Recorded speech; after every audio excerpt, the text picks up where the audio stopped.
You're invited. Delivering malware via Google Calendar invites, PUAs. We're going to figure out what these are. PUAs is not pickup artists, okay? All right.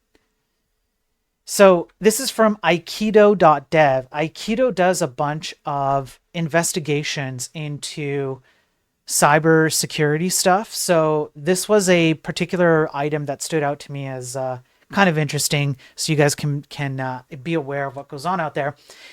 On March 19th, 2025, we discovered a package called OS Info Checker ES6, and we're taken aback. We could tell it was not doing what it said on the tin, but what's the deal? We decided to investigate the matter and initially hit some dead ends, but patience pays off. What's the package? The package doesn't give many clues due to the lack of a README file. This is what it looks like on NPM. There's just nothing there. Now, it's not informative, but it sounds like it fetches system info. So they went and looked at preinstall.js, which is inside the code base, and they found an eval command. If you know anything about JavaScript, eval is essentially a way to evaluate all kinds of different types of like pseudo JavaScript. It's JavaScript, but it can be like encoded and then de-encoded, and then you can like kind of bypass some of the security guardrails. Excuse me. Within JavaScript, it's just a JavaScript evaluating JavaScript and executing it. So they found that with base64 encoded input, and you can see it right here. This is what they found. And then they do some eval, which is ASCII to base64 from a decoded string, which comes in as ASCII, and then so on and so forth, right? So there you go. It does something. Now, decode a base64 string and evaluate it. It's never a good sign, but what's the input? Because when you look at this, it doesn't look like much. What the hell? And all you see is the pipe operator. That's all you see. The only thing you see here is the pipe operator. So they had to dig into this to determine what on earth is going on here. So what's the decode function doing? Why is it evaling? Is it actually getting OS info? Why is it a pipe, etc., etc.?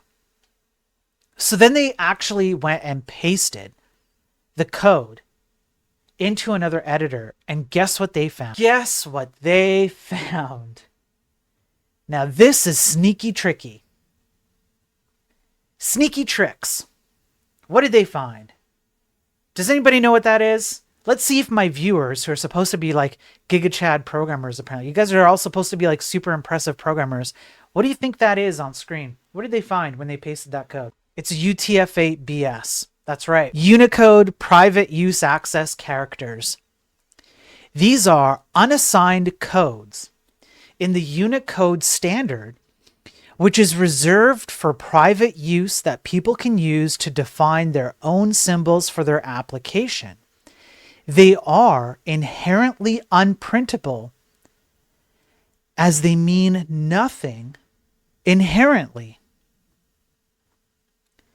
In this case, the decode call into the native node binary decodes those bytes into base64 encoded ASCII characters. So they looked at the code and they ran it. We started seeing published packages that depended on this package, one of them being from the same author. They were skiptot, which is a copy of Vue skiptot. So there you go. Don't use Vue. Vue dev server, again, don't use Vue. Vue dummy, don't use Vue. And Vue bit, don't use Vue. Now, what stood out to me in particular is that Vue dummy is literally just a typo of Vue dummy. It's just 2 Y's versus 1 Y. And then there's an empty one. It's pretending to be the package teambit BVM, but there's no code in it. They all have in common that they add OS Info Checker ES6 as a dependency, but they never call the decode function. So it sounds like a dead end because none of them do anything. So the assumption here would be that you would go and check the dependency chain here, and you would see what the intended use case would be.